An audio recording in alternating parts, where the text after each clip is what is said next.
बिस्मिल्लाहिर्रहमानिर्रहीम। अस्सलाम वालेकुम नाज़रीन, आप यूट्यूब चैनल देख रहे हैं। मैं इमरान खान हूँ। पाकिस्तान तहरीक इंसाफ के हर एहतजाज के बाद ये लड़ाई शुरू हो जाती है कि एहतजाज बड़ा था, कुछ लोग कहते हैं छोटा था, कुछ लोग कहते हैं कि इम्पैक्ट बहुत बड़ा हुआ, कुछ लोग कहते हैं कि इम्पैक्ट नहीं हुआ। अब ये पोलराइजेशन बहुत ज़्यादा, कुछ लोग जो है वो कोशिश करते हैं खाली सड़कें दिखाएं और कुछ लोग दिखाते हैं कि जी एहतजाज हो रहा है और लोग निकलें और लोग जोर लगा रहे हैं। लेकिन ये बाकी पॉलिटिकल पार्टीज़ के साथ नहीं होता। क्यों नहीं होता? वजह यह है कि वो पॉलिटिकल एक्टिविटी करते ही नहीं है। जब कोई पॉलिटिकल एक्टिविटी करेगा तभी आप उसके ऊपर सवाल उठाएंगे ना कि ये अच्छी हुई या बुरी हुई। पीएमएलएन को एक पॉलिटिकल एक्टिविटी किए हुए बहुत लंबा अरसा हो गया। मियां नवाज शरीफ साहब जिस दिन पाकिस्तान वापस आए थे, मेरी नज़र में वो आखिरी पॉलिटिकल एक्टिविटी थी जो पीएमएलएन ने की थी, और वो भी पूरे पाकिस्तान से उन्होंने बंदे इकट्ठे किए थे और किसी की भी मियां साहब की तरफ तवज्जो नहीं थी।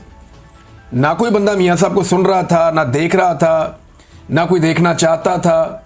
मियां साहब आए, कबूतर उड़ाए और मियां साहब के तोते उड़ गए उस दिन कि ये तो वो अवाम ही नहीं है जिनको मैं छोड़कर गया था पाकिस्तान में। मियां साहब के पाकिस्तान से डील करके बाहर जाने और वापस आने के बीच में पाकिस्तान बहुत ज़्यादा बदल गया था। लेकिन मियां साहब को जब पता चला कि कादी फायद ईसा साहब आ गए हैं और अब बात बन गई है, तो वो इस चक्कर में वापस आ गए। लेकिन उनके पल्ले कख नहीं बचा। पीपल्स पार्टी भी डिस्कस नहीं होती। फजलुर रहमान साहब के अपने मदारिस की एक स्ट्रेंथ है, वो ले आते हैं, वो भी डिस्कस नहीं होते। लेकिन डिस्कस पाकिस्तान तहरीक इंसाफ होती है, क्योंकि पॉलिटिकल एक्टिव जो एक जमात है इस वक्त, जो फुली पॉलिटिकली एक्टिव है, वो पाकिस्तान तहरीक इंसाफ है।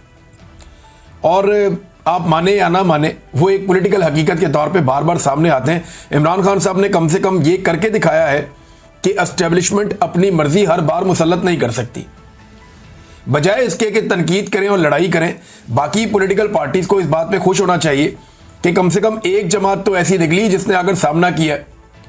कम से कम एक जमात तो ऐसी निकली है जो डट कर खड़ी है और अभी तक तबाह नहीं हो सकी, या उसे पीछे नहीं हटना पड़ा, या उसे ज़मीन पर लेटना नहीं पड़ा। बाकी सारे ये चाहते हैं कि क्योंकि एस्टेब्लिशमेंट ने सबको जूते मारे हैं, लिहाजा पाकिस्तान तहरीक इंसाफ भी जूते खाए और उसी तरह हो जाए। बाकी सारे जो है वो सरेंडर कर चुके हैं, तो तहरीक इंसाफ भी सरेंडर करे तो ये हमारी तरह के हो जाएंगे। लेकिन तहरीक इंसाफ वो लड़ाई लड़ रही है जो पाकिस्तान की लड़ाई है इस वक्त, यानी एस्टेब्लिशमेंट को सियासत से घसीट कर बाहर निकालना। पाकिस्तान का इससे बेहतर तो कोई भला नहीं हो सकता, और ये सारी जमातों को करना चाहिए था, और अपने अपने दौर में सबने कोशिश की भी है, लेकिन कामयाब नहीं हुए। वजह यह है कि वो बीच में कोशिश छोड़कर डील कर लेते थे एस्टेब्लिशमेंट के साथ, उनकी शराइत पे आ जाते थे। इमरान खान एस्टेब्लिशमेंट की शराइत पर नहीं आ रहे। यही वजह है कि 2 साल से जेल में है। ना सिर्फ जेल में है, बल्कि इमरान खान साहब सख्त तरीन जेल में है। यानी इमरान खान जेल में बंद होकर बार बार जीत जाता है, और एस्टेब्लिशमेंट मुल्क के स्याह और सफेद की मालिक होने के बावजूद हर बार हार जाती है। अवामी दबाव बनाकर रखने में इमरान खान साहब कामयाब रहे हैं। कोई माने या ना माने, ये 2 साल अवामी दबाव इमरान खान ने बनाकर रखा है। ऐसा नहीं है कि किसी वक्त उन्होंने दबाव कम होने दिया हो। एक आदमी है ना, वो आपको दिखाई देता है ना आपको सुनाई देता है, लेकिन इसके बावजूद वो आदमी जेल में बैठकर रेलिवेंट लीडर है। आज आप बदतरीन पाकिस्तान तहरीक इंसाफ के मुखालिफ से पूछेंगे ना, पाकिस्तान में पॉलिटिकली सबसे ज्यादा एक्टिव बंदा कौन हो गई? इमरान खान। आखिरी दफा कब देखा था जी? 2 साल पहले। आज आप पाकिस्तान तहरीक इंसाफ के सबसे बड़े मुखालिफ से पूछेंगे ना कि इस वक्त पाकिस्तान की सारी सियासत किसके गिर्द घूमती है, वो कहेगा जी इमरान खान। आवाज कब सुनी थी? 2 साल पहले। तो ये इमरान खान साहब की एक बहुत बड़ी खूबी है, बहुत बड़ी कामयाबी है कि जेल में आप उसका एहतसाब कर ही नहीं सकते इस बात के ऊपर कि बंदे कितने निकले। आप उसका इसके ऊपर पकड़ कर ही नहीं सकते कि आपने पूरा पाकिस्तान क्यों नहीं बाहर निकाल दिया। भाई, जो लोग कहते हैं कि लाखों लोग क्यों नहीं नजर आ रहे इकट्ठे, तो ये लाखों लोग इकट्ठे तो होने ही नहीं थे किसी जगह पे। इन्होंने तो अपने अपने इलाकों में निकल कर एहतजाज करना था। ये छोटी बड़ी रैलियां निकलनी थी और वो निकली हर तरफ, वो देखा सारे पाकिस्तान ने। जो लोग कहते हैं कि बहुत बड़े पैमाने पर लोग इकट्ठे क्यों नहीं हुए, उनसे गुजारिश है कि जरा वो वहां पे जरा इजाजत देकर तो देखें ना। इस्लामाबाद में वो जो बड़ा वाला पार्क है, वहां पे इजाजत दें, फिर तमाशा देखें। जरा माहौल खोलें ना 2 दिन के लिए कि जनाब 2-4 दिन कोई पकड़ धकड़ नहीं होगी। पाकिस्तान तहरीक इंसाफ को खुली इजाजत है, वो यहां पे आके जलसा कर लें डी चौक में, या वो पार्क के अंदर कर लें, तो आप देख लें दूध का दूध पानी का पानी हो जाएगा।